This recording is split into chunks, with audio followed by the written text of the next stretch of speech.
Hello friends, welcome on my YouTube channel psychology world. और ये psychology test series की next video को हम स्टार्ट करते हैं। कुछ पीबीआई क्वेश्चंस हैं जो कि आपके एग्जामिनेशन में आ सकते हैं, तो हमेशा की तरह आज भी आप कॉपी और पेन लेकर के बैठिए, अपने आप को असेसमेंट करिए अपना कितने क्वेश्चंस आपने सही किया और कमेंट करके ज़रूर बताइएगा। तो आइए वीडियो को स्टार्ट करते हैं। Let's start. आज की वीडियो का फर्स्ट क्वेश्चन, रैशनल इमोटिव चिकित्सा यानी कि RET के बारे में यहाँ पे बताया गया है। रैशनल इमोटिव थेरेपी व्यक्तित्व परिवर्तन का एक ऐसा विस्तृत तंत्र है जो निम्नलिखित में से किसके परिवर्तन पर आधारित है। तो यहाँ पे 4 ऑप्शन दिया हुआ है, यानी कि रैशनल इमोटिव RET के बारे में पूछा हुआ है और मीन्स थेरेपी के ड्यूरेशन में किस चीज़ को चेंज करता है और नॉर्मल व्यक्तित्व में कन्वर्ट करता है। तो यहाँ पे इसका राइट आंसर होगा ऑप्शन नंबर सी, यानी कि अतर्क संगत विश्वास। जो इरेशनल बिलीफ सिस्टम होता है उसको चेंज किया जाता है धीरे धीरे और व्यक्ति के स्वभाव में, उसके पर्सनालिटी में चेंज आ जाता है। तो RET का यही मोटिव होता है। नेक्स्ट क्वेश्चन हम देखते हैं। एक क्वेश्चन आपके लिए जो भी व्यूअर्स इस वीडियो को देख रहे हैं कि RET किसके द्वारा दिया गया था, रैशनल इमोटिव थेरेपी किसके द्वारा दी गई थी। अगर आपको इसका आंसर पता है तो कमेंट करके ज़रूर बताइएगा। नेक्स्ट क्वेश्चन देखते हैं। सहयोगियों के संबंधों के बीच में निम्नलिखित में से किसको स्पष्ट करने एवं उन्नत बनाने पर युग्म चिकित्सा बल डालता है। युग्म चिकित्सा का मतलब है पेयर थेरेपी। और यहाँ पे 4 ऑप्शन दिया हुआ है, व्यक्तिगत आत्मसम्मान, संचार, तर्कसंगत चिंतन और सहक्रिया। तो यहाँ पे इसका राइट आंसर हो जाएगा संचार, यानी कि कम्युनिकेशन। पेयर थेरेपी में क्या होता है, सहयोगियों के बीच में, यानी कि आपस में जो लोग काम करते हैं, एम्प्लॉयज़ हैं या फिर जिनको ज़रूरत है, तो वो वहाँ पे क्या करते हैं, आपस में बात करते हैं, उनके बीच में किसी चीज़ को लेकर के तनाव हो जाता है, तो वहाँ पे उनको उनके बीच में कम्युनिकेशन सही करने की कोशिश करी जाती है और यहाँ पे इस तरह से उनकी थेरेपी करी जाती है। तो ऑप्शन नंबर बी यहाँ पे इसका राइट आंसर है। नेक्स्ट क्वेश्चन देखते हैं। मनोविश्लेषकों का यह विश्वास होता है कि सभी कुसमाजी व्यवहार उत्पन्न होता है। 4 ऑप्शन है यहाँ पे। मीन्स यहाँ पे क्वेश्चन सीधा सीधा पूछा गया है क्योंकि शुद्ध हिंदी में क्वेश्चन है, तो आप में से बहुत सारे लोगों को क्वेश्चन समझने में प्रॉब्लम हो रही है, आई नो डैट। तो यहाँ पे इसको मैं थोड़ा सा इजी वे में कर देती हूँ कि यानी कि साइकोथेरेपी के अकॉर्डिंग में या साइको एनालिटिकल थ्योरी के अकॉर्डिंग जो हमारा एबनॉर्मल बिहेवियर होता है या फिर हमारा जो मेल एडजस्टमेंट होता है वो क्यों उत्पन्न होता है। तो 4 ऑप्शन है यहाँ पे। एक अप्रभावी अहम से, यानी कि अप्रभावी ईगो के द्वारा, अचेतन द्वंद्व से, अनकॉन्शियस कॉन्फ्लिक्ट से, या फिर मनोलैंगिक विकास की आरंभिक अवस्था में, या फिर सभी प्रक्रमों का ज़रूरत से ज़्यादा उपयोग से, रक्षा प्रक्रमों का ज़रूरत से ज़्यादा उपयोग से। तो यहाँ पे 4 ऑप्शन दिया हुआ है कि मनोविश्लेषकों के द्वारा मेल एडजस्टमेंट बिहेवियर कब होता है, क्यों होता है। तो यहाँ पे इसका राइट आंसर बताया गया है ऑप्शन नंबर बी, यानी कि अचेतन द्वंद्व के द्वारा। तो इन्होंने अनकॉन्शियस माइंड पर सबसे ज़्यादा फोकस डाला हुआ है कि अगर व्यक्ति में कोई एबनॉर्मेलिटी आती है तो उसका कारण यहाँ पे इस थ्योरी के अकॉर्डिंग में अनकॉन्शियस माइंड को बताया गया है। नेक्स्ट क्वेश्चन देखते हैं। निम्नलिखित में से कौन एक जैविक चिकित्सा नहीं है। यहाँ पे 4 ऑप्शन है, ECT, औषध चिकित्सा, संज्ञानात्मक पुनर्संरचना या फिर मनोसर्जरी। तो यहाँ पे 4 ऑप्शन दिया हुआ है और इसमें पूछा है कि बायोथेरेपी नहीं है, जैविक चिकित्सा नहीं है, तो इसका राइट आंसर हो जाएगा यहाँ पे ऑप्शन नंबर सी, यानी कि संज्ञानात्मक पुनर्संरचना। ये जो है बायो चिकित्सा के अंतर्गत नहीं आता है। नेक्स्ट क्वेश्चन देखते हैं। एक रोगी जिसका मुख्य लक्षण मनोदशा में क्षुब्धता है के उपचार में निम्नलिखित में से कौन अधिक प्रभावी होगा। तो यहाँ पे मूड डिसऑर्डर से रिलेटेड यहाँ पे क्वेश्चन पूछा हुआ है कि मूड डिसऑर्डर से ग्रसित है तो उसके लिए कौन सी थेरेपी बेटर रहेगी। 4 ऑप्शन है यहाँ पे, विषाद विरोधी, मनोविक्षिप्त विरोधी, बड़ा प्रशांतक या फिर चिंता विरोधी औषधि। तो यहाँ पे इसका राइट आंसर हो जाएगा ऑप्शन नंबर ए, यानी कि विषाद विरोधी जो दवाइयाँ होगी, एंटी डिप्रेशन जो दवाइयाँ होंगी वो वहाँ पे इसके लिए कारगर होंगी। नेक्स्ट क्वेश्चन है, नैदानिक मनोवैज्ञानिक कौन होते हैं। 4 ऑप्शन है, के पास मेडिकल उपाधि होती है, समस्या के नामकरण के प्रति संवेदनशील होते हैं, तथ्यों के प्रति असंवेदनशील होते हैं या फिर वैज्ञानिकता के विरोधी होते हैं। 4 ऑप्शन है यहाँ पे। तो नैदानिक मनोवैज्ञानिक यानी कि क्लिनिकल साइकोलॉजिस्ट किन्हें कहा जाता है। तो बेसिकली यहाँ पे जो कि समस्या का निदान करते हैं, समस्या को डायग्नोस करते हैं, तो ऑप्शन नंबर बी यहाँ पे इसका राइट आंसर है। नेक्स्ट क्वेश्चन है, मनोविश्लेषण का लक्षण होता है, क्या होता है। 4 ऑप्शन है, सूझ, अभिप्रेरणा, आत्मचेतना या फिर व्यवहार परक नियंत्रण। तो यहाँ इसका राइट आंसर है ऑप्शन नंबर ए, यानी कि सूझ, इनसाइट, जो कि अनकॉन्शियसनेस के थ्रू आती है। नेक्स्ट है, व्यक्ति केंद्रित चिकित्सा यानी कि क्लाइंट सेंटर्ड थेरेपी की विशेषता निम्नलिखित में से कौन नहीं है। यहाँ पे 4 ऑप्शन दिया हुआ है। ऑप्शन पढ़ने से पहले आप सभी व्यूवर्स के लिए एक क्वेश्चन है कि क्लाइंट सेंटर्ड थेरेपी किसके द्वारा दिया गया और कब दिया गया। अगर आपको इसका आंसर पता है तो फटाफट से कॉमेंट में लिख करके बताइए। तो यहाँ हम इसके ऑप्शन देख लेते हैं। शर्तहीन स्वीकरण, नेक्स्ट देखते हैं व्याख्या, रोगी में सच्चा अभिरुचि या फिर परानुभूति। तो यहाँ पे इसका राइट आंसर हो जाएगा ऑप्शन नंबर बी यानी कि व्याख्या। तो यहाँ हम देखते हैं कि तीनों ही ऑप्शन पूछा हुआ था कि क्या नहीं है। तो यहाँ पे हम देखते हैं कि क्लाइंट सेंटर्ड थेरेपी में शर्तहीन धनात्मक सम्मान की भी बात कही हुई है, परानुभूति की भी बात कही हुई है, रोगी में इंटरेस्टेड होने की भी, उसके बात को ध्यान से सुनने की भी बात कही गई है। व्याख्या जो है ये यहाँ पे इसका राइट आंसर हो जाएगा। नेक्स्ट क्वेश्चन है ABC मॉडल पर आधारित चिकित्सा निम्नांकित में से कौन सा है। ABC मॉडल के बारे में यहाँ पे क्वेश्चन पूछा हुआ है। पहले हम ऑप्शंस को देख लेते हैं। यहाँ पे ऑप्शंस है व्यक्ति केंद्रित, रैशनल इमोटिव, अस्तित्ववादी या फिर मानवतावादी। तो यहाँ पे इसका राइट आंसर हो जाएगा ऑप्शन नंबर बी यानी कि रैशनल इमोटिव जो है वो ABC मॉडल पर आधारित एक थेरेपी होती है। अब आप सभी व्यूवर्स के लिए क्वेश्चन है कि ABC मॉडल का एक तो फुल फॉर्म क्या है, दूसरा क्वेश्चन है कि ABC मॉडल किसके द्वारा दिया गया था। अगर आपको इसका आंसर पता है तो फटाफट से कॉमेंट में लिख डालिए। नेक्स्ट क्वेश्चन देखते हैं। डर को कम करने में सबसे अधिक प्रभावशाली मॉडल है। 4 ऑप्शन है यहाँ पे। ये एंजाइटी डिसऑर्डर से क्वेश्चन पूछा हुआ है कि एंजाइटी डिसऑर्डर सिंपली आप समझ सकते हैं कि उसके लिए कौन सी थेरेपी जो है या कौन सी चीज़ जो है, कौन सा मॉडल जो है, कौन सी थेरेपी जो है वो कारगर होगी। तो यहाँ पे ऑप्शन है जिंदा, नेक्स्ट है सांकेतिक, नेक्स्ट है छोटा या फिर नेक्स्ट है डरावना। तो यहाँ पे इसका राइट आंसर हम देखते हैं। इसका राइट आंसर हो जाएगा ऑप्शन नंबर ए यानी कि जिंदा। तो बेसिकली ये बिहेवियर थेरेपी से क्वेश्चन पूछा हुआ है। बिहेवियर थेरेपी में बहुत सारी सब थेरेपीज़ आती हैं, जैसे कि आपका सिस्टमैटिक डिसेंसिटाइजेशन है, मॉडलिंग है, फ्लडिंग है, बहुत सारी टोकन इकोनॉमी है, बहुत सारी अलग अलग थेरेपीज़ के बारे में बताया हुआ है। अलग अलग डिजीज़ के लिए अलग अलग थेरेपीज़ को दी जाती है। तो यहाँ पे उसी से रिलेटेड क्वेश्चन पूछा हुआ है कि डर को कम करने के लिए क्या है। सिस्टमैटिक डिसेंसिटाइजेशन में भी बेसिकली क्या होता है, धीरे धीरे स्टेप बाय स्टेप उस चीज़ को उस परिस्थिति में रख करके रोगी के डर को दूर किया जाता है। और साथ ही में फ्लडिंग में क्या होता है कि डायरेक्टली उसको हम उसी परिस्थिति में एक्चुअल सिचुएशन में डाल देते हैं, जिससे कि उसके अंदर का डर धीरे धीरे अपने आप खत्म हो जाता है, क्योंकि डर जो होता है तर्कहीन होता है। तो यहाँ पे ऑप्शन नंबर ए इसका राइट आंसर है। नेक्स्ट क्वेश्चन देखते हैं। पुनर्बलन के उपयोग पर आधारित चिकित्सा को कहा जाता है। 4 ऑप्शन है यहाँ पे।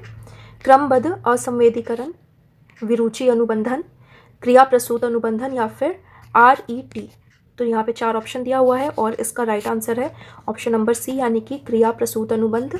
इसको हम कह सकते हैं ऑपरेंट कंडीशनिंग थ्योरी, जो कि स्किनर के द्वारा दिया गया था। और उन्होंने क्या बताया था, रेनफोर्समेंट शेड्यूल के बारे में उन्होंने बात करी थी, अलग अलग शेड्यूल्स के बारे में बताया हुआ था। इस पर मैंने कई वीडियोस ऑलरेडी बना रखी हुई है। लर्निंग के रेनफोर्समेंट शेड्यूल के ऊपर मैंने वीडियोस बना रखी हुई, अपलोड करी हुई, आप प्लेलिस्ट में जाकर के देख लीजिएगा। एंड वहाँ पे इन्होंने बताया था कि पुनर्बलन देकर के किस तरह से हम थेरेपी कर सकते हैं, बिहेवियर मॉडिफिकेशन हम कर सकते हैं। नेक्स्ट क्वेश्चन हम देखते हैं।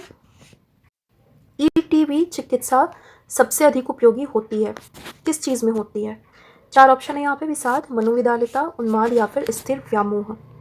तो यहाँ पे इसका राइट आंसर हो जाएगा ऑप्शन नंबर ए यानी कि विषाद में हम ये थेरेपी हम देते हैं, तो यहाँ पे वो कारगर होता है। विषाद मीन्स डिप्रेशन, उन्माद आपका मैनिया हो गया, मनोविदालिता स्किजोफ्रेनिया हो गया, स्थिर व्यामोह आपका डिल्यूजन हो गया। नेक्स्ट क्वेश्चन देखते हैं। निम्नांकित में से किसमें क्रिया प्रसूत अनुबंधन के नियमों का उपयोग नहीं किया जाता है। 4 ऑप्शन है यहाँ पे। व्यवहार परक अनुबंध, सांकेतिक व्यवस्था, अवांछित व्यवहार के लिए दंड और विरुचि अनुबंध। तो यहाँ पे इसका राइट आंसर है ऑप्शन नंबर डी यानी कि विरुचि अनुबंध जो होता है। विरुचि अनुबंध में क्या होता है, जैसे किसी को अगर बहुत ज़्यादा अल्कोहल की आदत है, कोई नशे की आदत है, तो उसमें क्या होता है कि उससे विरुचि उत्पन्न कराई जाती है। इसके लिए क्या किया जाता है कि उसके अल्कोहल में एक ड्रग्स मिला दिया जाता है, जिसको कि पीने के बाद उसके मुंह का टेस्ट खराब हो जाता है और धीरे धीरे वो खुद ही उससे दूर होता चला जाता है। तो यहाँ पे हम देखते हैं कि रेनफोर्समेंट क्या है, ये भी एक तरह का वैसे नेगेटिव रेनफोर्समेंट ही है, लेकिन डायरेक्टली अगर हम बात करें तो सीधा सीधा सा हम देखते हैं कि क्रिया प्रसूत अनुबंध जो है वो इन तीनों में यूज़ किया जाता है, इसमें डायरेक्टली यूज़ नहीं होता है। नेक्स्ट क्वेश्चन हम देखते हैं। आक्रामकता को मौलिक रूप से नियंत्रित करने की प्रवृत्ति निम्नांकित में से कौन है। 4 ऑप्शन है यहाँ पे ETV आघात या फिर प्रीफ्रंटल लोबोटॉमी, टैक्टोमिस या फिर औषध चिकित्सा। तो आक्रामकता के लिए क्वेश्चन यहाँ पे पूछा हुआ है कि कैसे हम कम कर सकते हैं। तो यहाँ पे ऑप्शन नंबर बी जो है यानी कि प्रीफ्रंटल लोबोटॉमी चिकित्सा के द्वारा हम आक्रामकता को, एग्रेशन को हम धीरे धीरे कंट्रोल कर सकते हैं। नेक्स्ट क्वेश्चन देखते हैं यहाँ पे। फ्रायड के अनुसार ऑडिपस की स्थिति में बालक प्रतियोगिता करता है पिता के साथ, माता के साथ, भाई के साथ या फिर बहन के साथ। तो ऑडिपस कॉम्प्लेक्स हम देखते हैं। ऑडिपस कॉम्प्लेक्स की बात करी थी फ्रायड ने अपनी थ्योरी में, और ऑडिपस कॉम्प्लेक्स लड़कों में होता है। यहाँ पे क्वेश्चन पूछा हुआ है कि बालक प्रतियोगिता करता है किसके साथ, तो बेबी बॉयज़ में ये होता है, जहाँ पे कि बच्चा अपने फादर को अपना कॉम्पिटिटर मानता है और अपनी मदर के प्रति सेक्सुअली अट्रैक्ट होता है। और इसी का जस्ट अपोजिट एक कॉम्प्लेक्स है इलेक्ट्रा कॉम्प्लेक्स, जो कि बेबी गर्ल्स में होता है और जिसमें कि वो अपनी मदर्स को अपना कॉम्पिटिटर मानती हैं और अपने फादर के साथ में वो अट्रैक्ट होती हैं। तो इसका राइट आंसर है option number A. Next question देखते हैं। मनोशल्य चिकित्सा से कौन सा आश्चर्यित है? 4 ऑप्शन है यहाँ पे। Freud, Adler Jung, Freeman Watts या फिर मेस्मर शार्को। तो यहाँ पे इसका राइट आंसर है ऑप्शन नंबर डी, मेस्लर और शार्को। नेक्स्ट क्वेश्चन देखते हैं। स्थिर व्यामोह की मुख्य विशेषता है? 4 ऑप्शन है, इसका मतलब डिल्यूजन होता है। और 4 ऑप्शन है निषेधात्मकता, क्रमबद्ध व्यामोह, चिंता या फिर विभ्रम। तो यहाँ पे इसका राइट आंसर बताया गया ऑप्शन नंबर बी, यानी कि क्रमबद्ध व्यामोह जो होगा सिस्टमेटिक स्टेप बाय स्टेप एक डिल्यूजन होता चला जाएगा और धीरे धीरे वो सीजोफ्रेनिया में कन्वर्ट हो जाता है। नेक्स्ट क्वेश्चन देखते हैं। निम्नांकित में से रूपांतर हिस्टीरिया का लक्षण कौन सा होता है? 4 ऑप्शन है यहाँ पे। बहुव्यक्तित्व, निद्रा भ्रमण, द्विव्यक्तित्व या फिर बिना किसी तंत्रिका तंत्र के दोष के संवेदना का लोप। तो यहाँ पे इसका राइट आंसर है ऑप्शन नंबर डी, यानी कि बिना किसी तंत्रिका दोष के संवेदना का लोप। यानी कि जैसे कि किसी तरह की बीमारी नहीं है लेकिन फिर भी पेशेंट जो होता है फिजिकली बिल्कुल फिट है लेकिन फिर भी किसी फिजिकल इलनेस की कंप्लेंट करता है, लेकिन जब उसका चेकअप किया जाता है तो फिजिकली वो फिट होता है। रूपांतरण हिस्टीरिया जो है वो किसके अंतर्गत आता है? तो ये सोमेटाफॉर्म डिसऑर्डर्स क्लासिफिकेशन के अंतर्गत आने वाला एक डिसऑर्डर है। तो क्लासिफिकेशन आप बहुत ध्यान से याद रखिएगा, पढ़ के जाइएगा। एंड नेक्स्ट क्वेश्चन देखते हैं। कुछ लोगों को अस्पष्टता एवं अनिश्चितता अत्यंत कष्टकारी लगती है, ये लोग होते हैं। कैसे लोग होते हैं? 4 ऑप्शन है यहाँ पे। मनोविक्षिप्त होते हैं, मनोग्रस्त, बाध्यता यानी कि ओसीडी वाले होते हैं, महत्वाकांक्षी होते हैं या फिर हिस्टीरिया ग्रस्त होते हैं। यहाँ पे इसका राइट आंसर है ओसीडी वाले होते हैं। यानी कि ऐसे लोग क्या होता है कि अगर अनिश्चितता की स्थिति होगी तो इनको बीपी वगैरह हाई होने लगेगा, इनकी तबीयत खराब होने लगेगी। क्यों ऐसा होगा? क्योंकि इनके दिमाग में तरह तरह के इरेशनल थॉट्स आएंगे और उनको पता होता है कि उनके दिमाग में जो थॉट्स आ रहे हैं वो इरेशनल है, वास्तविकता से उसका कोई संबंध नहीं है, लेकिन फिर भी वो उनका कंपल्सन होता है, वो उसको कंट्रोल नहीं कर पाते हैं। तो ओसीडी यहाँ पे यानी ऑप्शन नंबर बी यहाँ पे इसका राइट आंसर होगा। नेक्स्ट क्वेश्चन देखते हैं। मिर्गी एक। 4 ऑप्शन है यहाँ। शारीरिक रोग है, मानसिक रोग है, ए बी दोनों है या फिर मनोभौतिक है। तो यहाँ इसका राइट आंसर है ऑप्शन नंबर सी, यानी कि ये ए और बी दोनों ही है, शारीरिक रोग भी और प्लस मानसिक भी है। मिर्गी एक ऐसा शारीरिक रोग है जिसका कि जो कारण है वो मानसिक होता है। इसको हम देख सकते हैं कि साइकोसोमेटिक डिसऑर्डर के अंतर्गत इसको रखा जाता है। नेक्स्ट क्वेश्चन है। प्रोजैक औषधि का उपयोग किस रूप में किया जाता है? 4 ऑप्शन है यहाँ पे। डिप्रेशन के लिए, सीजोफ्रेनिया के लिए, अपस्मार के लिए या फिर उन्माद के लिए। तो यहाँ पे इसका राइट आंसर हो जाएगा ऑप्शन नंबर ए, यानी कि इसको प्रोजैक को डिप्रेशन के लिए यूज़ किया जाता है। नेक्स्ट क्वेश्चन देखते हैं। क्रमबद्ध असंवेदीकरण प्रविधि किसके द्वारा विकसित की गई थी? स्किनर, वॉटसन, रोजर्स या फिर उल्फ। तो यहाँ इसका राइट आंसर है ऑप्शन नंबर डी, यानी कि उल्फ ने इसको दिया हुआ था। नेक्स्ट क्वेश्चन देखते हैं। निम्नलिखित में से कौन एक सुरक्षा प्रक्रम नहीं है? द्वंद्व, दमन, यौक्तिकरण या फिर प्रतिगमन। तो यहाँ पे ऑप्शन नंबर ए जो है ये इसका राइट आंसर है, क्योंकि हम देखते हैं कि इको डिफेंस मैकेनिज्म में हम दमन भी यूज़ करते हैं, यौक्तिकरण का भी यूज़ करते हैं, प्रतिगमन का भी यूज़ करते हैं। द्वंद्व जो है कॉन्फ्लिक्ट है, ये सुरक्षा प्रक्रम नहीं है, ये एक तरह का कॉन्फ्लिक्ट होता है। दमन में क्या होता है कि जो चीज़ हमें दुख दे रही है उसको धीरे धीरे हम अपने अनकॉन्शियस माइंड में दमित कर देते हैं और उसको भूल जाते हैं। यौक्तिकरण क्या होता है? किसी चीज़ को अगर हम नहीं पा सके तो उसके लिए एक हम रैशनल लॉजिक लगा लेते हैं और अपने ईगो को सेटिस्फाइड करते हैं, जैसे कि अंगूर खट्टे थे। प्रतिगमन में क्या होता है? पीछे की तरफ लौटना। नेक्स्ट क्वेश्चन देखते हैं। परीक्षा के समय में किसी विद्यार्थी में सामान्य चिंता का होना कहलाता है, क्या कहलाता है? 4 ऑप्शन है यहाँ पे। परीक्षण दुश्चिंता, दुर्भीति, स्नायुविक विकृति या फिर सामान्य प्रतिक्रिया। तो परीक्षा के समय होने वाली दुश्चिंता के बारे में यहाँ पे पूछा हुआ है, तो इसका यहाँ पे राइट आंसर हो जाएगा ऑप्शन नंबर डी, यानी कि सामान्य प्रतिक्रिया। मीन्स एग्जाम के समय अगर किसी स्टूडेंट को थोड़ा बहुत डर लगता है तो ये एक नॉर्मल प्रोसेस होता है। नेक्स्ट क्वेश्चन देखते हैं। भयानक स्वप्न निम्नलिखित में से किसके आवश्यक लक्षण होते हैं? दुर्भीति यानी कि फोबिया, ओसीडी, स्नायु दौर्बल्य या फिर मनस्तापी चिंता। तो यहाँ पे इसका राइट आंसर हो जाएगा ऑप्शन नंबर डी, यानी कि मनस्तापी चिंता। नेक्स्ट क्वेश्चन देखते हैं, इन्यूरेसिस पद का तात्पर्य है। 4 ऑप्शन है यहाँ पे। अनुप्रयुक्त स्थानों पर बार बार मल त्याग करना, अत्यधिक खाना। आगे देखते हैं आगे का ऑप्शन क्या दिया हुआ है। बिस्तर या कपड़ों पर बार बार पेशाब करना या फिर अत्यधिक चिल्लाना। तो यहाँ पे ऑप्शन नंबर सी इसका राइट आंसर है।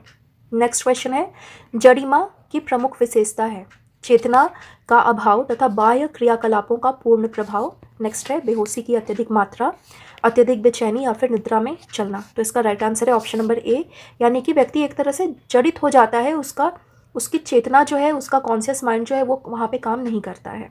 तो चेतना का अभाव तथा बाह्य क्रियाकलापों का पूर्ण प्रभाव। नेक्स्ट क्वेश्चन देखते हैं, जन्म के समय रोने के अभाव में नवजात शिशु होगा, कैसा होगा। 4 ऑप्शन है यहाँ पे। सामान्य होगा, मानसिक रूप से मंद होगा, मनोविदालिता ग्रस्त होगा या फिर चिंता दूर होगा। तो यहाँ इसका राइट आंसर है मानसिक रूप से मंद होगा, क्योंकि रोने से क्या है, ब्रेन में ऑक्सीजन पहुँचता है और वहाँ पे ब्रेन जो है वो डेवलप करता है। लेकिन जब नहीं रोने से ब्रेन तक ऑक्सीजन नहीं पहुँच पाता, वो डेवलप नहीं किया, तो वहाँ पे ऐसे बच्चे मानसिक रूप से मंद हो जाते हैं। नेक्स्ट क्वेश्चन देखते हैं, मनोग्रस्ती बाध्यता प्रतिक्रियाएं प्रमुखतः निम्नलिखित में से किसकी अभिव्यक्तियां हैं। 4 ऑप्शन है यहाँ पे। दोष भाव, दमन, दीवा स्वप्न या फिर महत्वाकांक्षा। तो यहाँ पे ऑप्शन नंबर ए जो है ये इसका राइट आंसर हो जाएगा, यानी कि दोष भाव। नेक्स्ट है, निम्नलिखित में से कौन मानसिक स्वास्थ्य विज्ञान का लक्ष्य नहीं है। 4 ऑप्शन है यहाँ पे। मानसिक अस्वस्थता की रोकथाम, मानसिक स्वास्थ्य का संरक्षण, मानसिक बीमारी की शीघ्र पहचान और मानसिक अस्वास्थ्य का उपचार। तो यहाँ पे इसका राइट आंसर हो जाएगा option number D. Next question देखते हैं, निम्नांकित में से कौन उन्माद मुक्ता का सही अर्थ व्यक्त करता है। 4 ऑप्शन है यहाँ पे। श्रवण न्यूनता, ध्वनि के प्रति ध्वन्यात्मकता, मनोवैज्ञानिक कारणों से वाणी की अल्पकालिक हानि और स्वर यंत्र में दोष। तो यहाँ पे इसका राइट आंसर हो जाएगा ऑप्शन नंबर सी, यानी कि मनोवैज्ञानिक कारणों से वाणी की अल्पकालिक हानि। नेक्स्ट क्वेश्चन देखते हैं, फ्रायड के उन विकारों को न्यूरोसिस कहा जाता है जिसमें उनके अनुसार सम्मिलित है विषाद, चिंता, आक्रामकता या फिर दोष। तो यहाँ इसका राइट आंसर है ऑप्शन नंबर बी, यानी कि चिंता। इन्होंने 3 प्रकार की चिंताओं के बारे में बताया हुआ है। अगर आपको पता है तो उसको आप कमेंट करके लिख डालिएगा, नहीं पता है तो फटाफट से प्लेलिस्ट में जाइए और मेरी वीडियो प्लेलिस्ट में जा करके NET-JRF first unit emergency of psychology के प्लेलिस्ट को खोलिए। उसमें फ्रायड की पूरी थ्योरी आपको दी हुई है 3 पार्ट में, वहाँ से जा करके आप देख लीजिए। नेक्स्ट क्वेश्चन है, एक महिला जो अपने पति से झगड़ चुकी है अपने बेटों पर बरस पड़ती है, यह उदाहरण है, किस चीज़ का उदाहरण है। 4 ऑप्शन यहाँ पे। दमन का, प्रतिगमन का, विस्थापन का या फिर प्रक्षेपण का। तो यहाँ इसका राइट आंसर है ऑप्शन नंबर सी, यानी कि विस्थापन, डिस्प्लेसमेंट करना, किसी का गुस्सा कहीं और उतारना। इस तरह से भी व्यक्ति अपने ईगो को सेटिस्फाइड करता है, अपने ईगो को डिफेंस करता है। नेक्स्ट क्वेश्चन है, निम्नलिखित में से कौन पद बेमेल है। मानसिक मंदता, हिस्टीरिया, मनोविदालिता या फिर स्थिर व्यामोह। तो यहाँ इसका राइट आंसर है ऑप्शन नंबर ए, यानी कि मानसिक मंदता, क्योंकि ये एक तरह से जन्मजात हम कह सकते हैं, अलग अलग इसकी कैटेगरी है और ज़्यादातर ये जन्मजात ही होती है। नेक्स्ट क्वेश्चन देखते हैं, मेंटल रिटार्डेशन पर भी मैंने वीडियो अपलोड की हुई है BPSC एस्टेट साइकोलॉजी प्लेलिस्ट में जा करके आप देख लीजिएगा, वहाँ आपको काफ़ी सारे रिलेवेंट वीडियोस मिल जाएंगे। नेक्स्ट है, स्थिर व्यामोही प्रतिक्रिया के प्रमुख लक्षण हैं व्यामोह, दीवा स्वप्न, प्रतिगमन या फिर विचलन। यहाँ इसका राइट आंसर है ऑप्शन नंबर ए, यानी कि व्यामोह यानी कि डिल्यूजन। नेक्स्ट क्वेश्चन है, स्मृति लोप किसका एग्जाम्पल है। रूपांतर हिस्टीरिया, अपसारी प्रतिक्रिया और विच्छेदी प्रतिक्रिया। तो स्मृति लोप यानी कि किस क्लासिफिकेशन के अंतर्गत आने वाली एक बीमारी है। तो यहाँ पे इसका राइट आंसर है ऑप्शन नंबर डी, यानी कि विच्छेदी विकृति। जब हम देखते हैं डिसएसोसिएटिव डिसऑर्डर हम देखते हैं, तो वहाँ पे स्मृति लोप जो है वो इसका एक क्लासिफिकेशन के अंतर्गत इसको क्लासिफाइड किया गया है। नेक्स्ट क्वेश्चन है, निम्नांकित में से कौन विश्रांति चिकित्सा नहीं है। 4 ऑप्शन यहाँ पे। बायोफीडबैक, उत्तरोत्तर मानसिक विश्रांति, योग निद्रा और क्रमबद्ध असंवेदीकरण। तो यहाँ पे इसका राइट आंसर है ऑप्शन नंबर ए, यानी कि बायोफीडबैक जो है वो विश्रांति चिकित्सा नहीं है।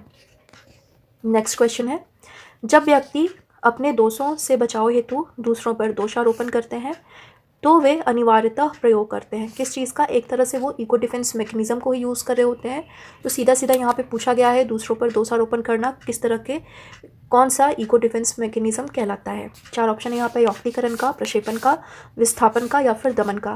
तो यहाँ पे इसका राइट आंसर है ऑप्शन नंबर बी यानी कि प्रक्षेपण का। जैसे कि एग्जाम में अगर बच्चा पढ़ के नहीं गया, एग्जाम में मार्क्स अच्छा लेकर के नहीं आया, तो गलती किसको देगा? टीचर को, सिलेबस को। आउट ऑफ सिलेबस क्वेश्चन था, टीचर ने पढ़ाया नहीं था, अपनी गलती को एक्सेप्ट नहीं करता है। तो ये एग्जाम्पल क्या है? प्रक्षेपण का एग्जाम्पल है। नेक्स्ट क्वेश्चन देखते हैं। ऐसा व्यक्ति जिसे अपने स्वयं के आक्रामक आवेगों का ज्ञान नहीं है, दूसरों को आक्रामक बताकर कलंकित करता है।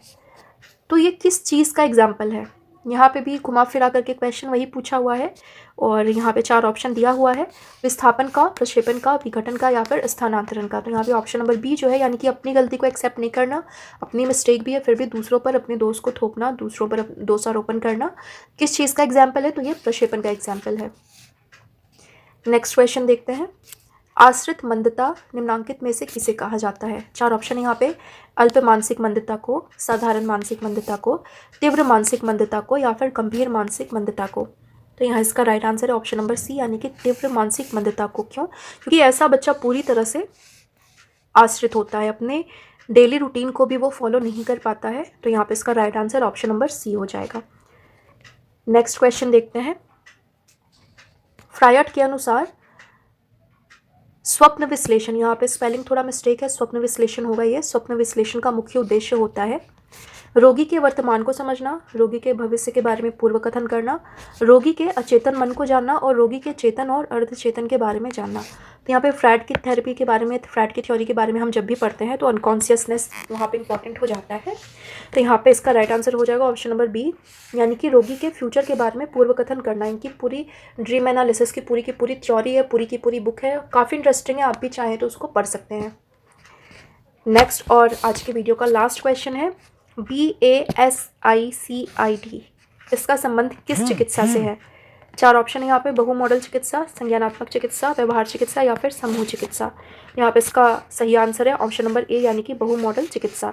अब यहाँ पे आप सभी व्यूवर्स के लिए ये क्वेश्चन है कि BASICID इसका फुल फॉर्म क्या होता है? अगर आपको पता है तो फटाफट से कमेंट में लिख दीजिएगा। तो आज की वीडियो यहीं तक। आज भी हमने लगभग 30 से 35 क्वेश्चन को आज की वीडियो में कवर किया है और आप कमेंट करके बताइए कि आपने इसमें से कितने क्वेश्चंस को सही किया हुआ है। और आज की वीडियो यहीं तक, जल्दी ही नेक्स्ट वीडियो भी अपलोड की जाएगी। सो आज के लिए इतना ही। Thank you so much.